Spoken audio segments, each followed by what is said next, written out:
آی دکتر سلام علیکم. خیلی مخلص می عرض کنم که چند وقتی که کرونا بمو اما تکلیف نمی حتی برگنن آقا گلیدر کرونا هست، حتی برگنن اسهال دنی کرونا، حتی برگنن آقا قفص سینه درد کنه کرونا.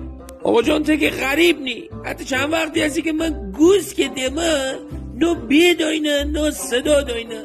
خواستم ببینم که اینا جز علائم کرونا هستن نیه، از وزارت بده شما رو بخشنامه هدونن ندونن. خلاصه دکتر می دل در پاره بونه. در این رابطه ابلاغی جدیدی به ما ابلاغ نیه.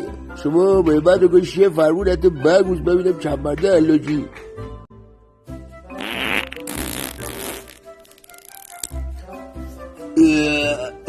حتی قطعات گوش زبا بیشته با حتی قطعات دماغ سه با دست سخته درشونی درم وابل اما خفه باید میکنی.